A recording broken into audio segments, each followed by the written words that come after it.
If there's one thing we've learned about business and life, it's that people are the X factor.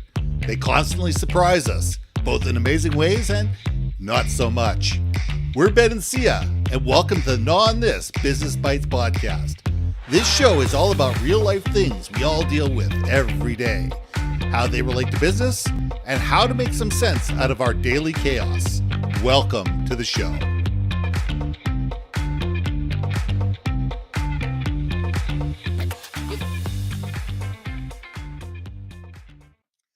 And welcome back to another episode of Gnaw On This Business Bites. I'm Ben, and this is Syya. Now, here's something many people probably have never thought of. You've heard of, is your glass half full or half empty, right? We've all heard that expression. I truly believe it's refillable. I truly believe the glass isn't half full, it's not half empty, it's refillable. Now, certain people believe there's a hole in the bottom of the glass, it's constantly leaking out, it's somebody else's fault. Guess what? Get some putty, plug it up, refill the glass, and live your life. Because if we sit there and constantly worry if we got a half full glass or a half empty glass, and we can't do anything about it either way, that's a problem. We have the ability to make changes. We have the ability to augment our lives, to change our lives, to change our situations. And that's what a refillable glass is all about. So, Syya, let's gnaw on this. What an interesting perspective. So I am a pragmatic person in general, but I lean towards the optimism side of things. So, with the original, saying, glass empty, half full, I always believe in things of being full as in full of opportunity, full Yes. of positivity. And I love the idea of being refillable because I love the idea of abundance where you can always be topped off, right? I remember a friend of mine whose grandmother's cooking advice was it never hurts to add a little extra pinch of whatever it is. And in that way, it's almost like True. the refillable. It never hurts to top things off. Heck, everyone knows, like, the night before, top it off, right? It's right. And I think that that idea of even if it starts to deplete a little, because life ain't roses all the time, and there's gonna be No. times where, like, literally, like for me recently, like I don't, I had a here's a non sequitur. I had a realization, Ben. Fall is my favorite season, Mm-hmm. but I haven't been able to really celebrate Halloween because I've been sick every Halloween. And someone goes, that seasonal allergies and all that stuff, and I'm like, and I was like, wait a second. I never knew that before, right? And just having that low energy, and I was Yeah. feeling down, not productive, and life sucks. But I'm like, wait a second, this is my favorite time of the year. The season's changing. I love the cooling down of all that things. So in a way, it's almost like when you're down and you're seeing this half empty concept, it is sometimes tough to think and remember that it's always refillable. It's hard, man. It's hard in It is practice. hard. Easier to say, like you and I keep talking about this. Easier said than done, Ben. So tell me, Goose, because you saw me. I was down and out the last few weeks here. So how do you suggest and help someone like me where I'm like, I'm normally a positive person, but man, I'm dying on the vine right now. Well, and I think you're like me. I mean, I get a cold in the fall. I do. I get a cold in the fall. But what I've done is I've started sitting there going, okay, what can I do about it? One, I get my allergy shot, and now I get a COVID shot. No, I do. I go get an Yeah. allergy shot, and I go get a COVID shot. I also sit there and start taking more vitamin C and more vitamin B because I know I'm the class of guy that wears shorts and sandals way longer than I should. The temperature drops, it gets cooler, it gets wetter around here, and I'm still wearing shorts and sandals where I probably shouldn't be, but my brain until the actual thing says September 21st and it's actually fall, I'm going to wear shorts and sandals because damn it, before that it's summer. And we get wet Septembers. That's reality around we are. So I do what it takes for me to set myself up for success. I know that every year I get a cold. I know that every year I feel lousy. So I sit there and say, okay, what can I do to boost my immunity 3, 4, 5 weeks earlier to make sure that at least it gives me the better chance for success?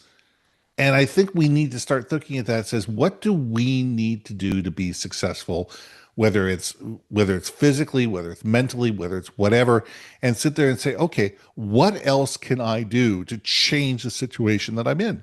Because the world does not do stuff to you. The world is what the world is. The world is going to do what the world is going to do. It's how you react to it. It's how you sit there and say, woe is me. The world is spinning out of control. There's nothing I can do. I'm going to go crawl under the blankets and I'm going to wait for the world to be better. Or you can sit there and say, yeah, the world's gone to hell in a handbasket, but I'm still okay.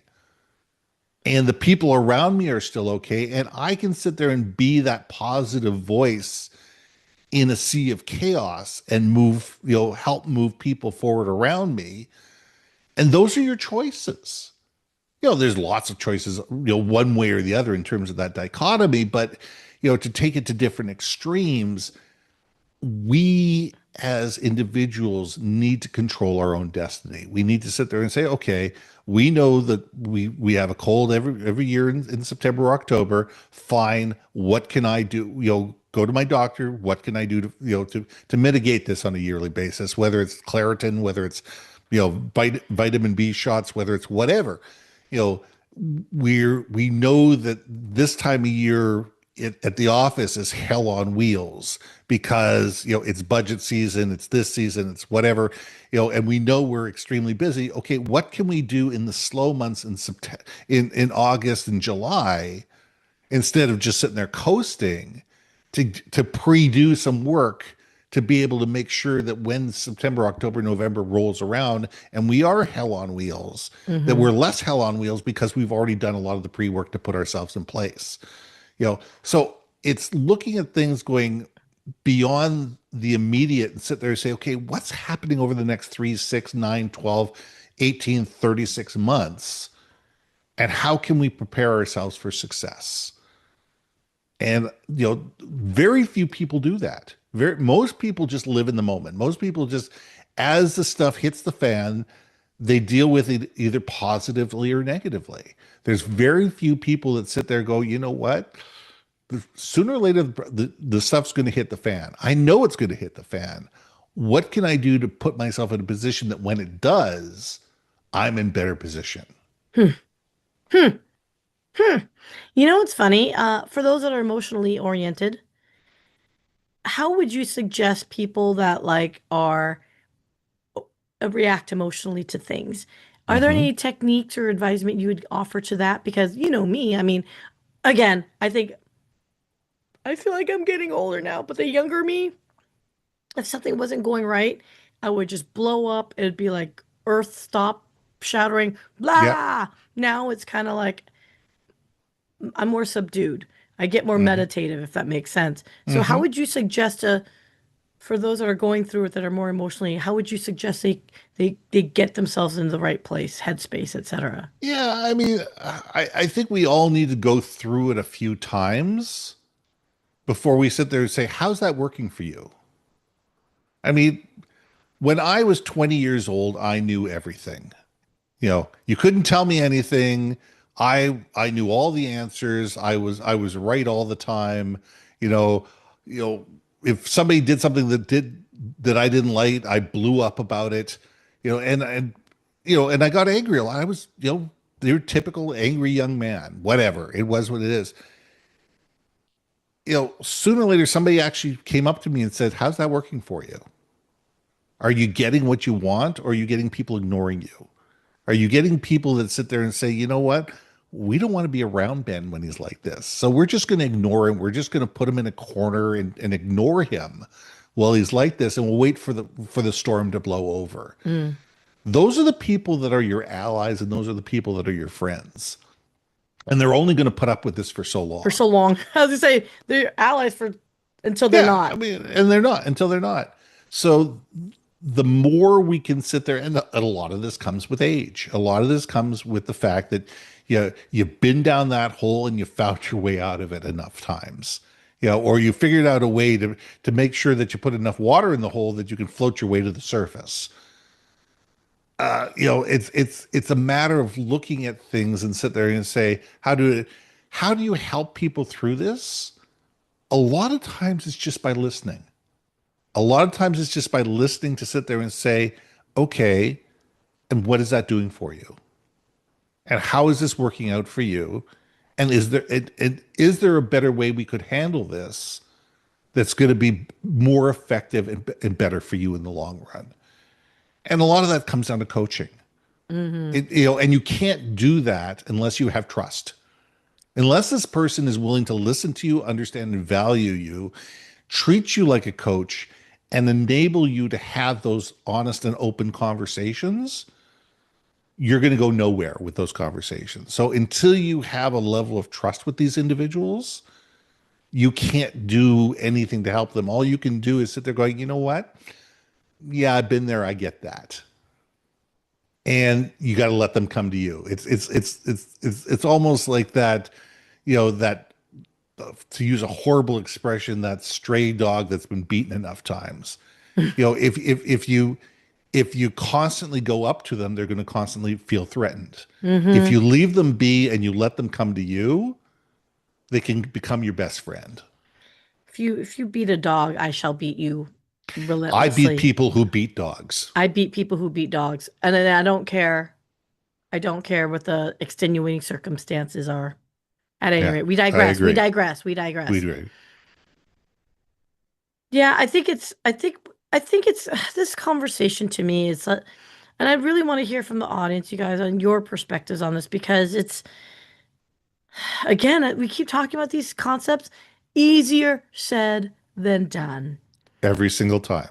I feel like so much of it has to do with really truly knowing yourself, Yeah. right? I mean, you really have to do some self work, whatever it might be. Do it professionally, do it with mentorship, Mm-hmm. do it with your own self, with journaling, do it with your spouse or partner, like whatever it might be to kind of get yourself and feel whole. Uh, you And know, everybody's going to be different. What's going to work for me or what's going to work for Sia may not work for you, and vice versa. So hmm. it's about experimentation and sit there and say, okay, this works for me. I know when I'm feeling down, I'm feeling out, when I feel that the world is against me, I feel that glass is either empty or it's getting close to empty. I need to go for a walk in nature. Okay, cool. That works for me.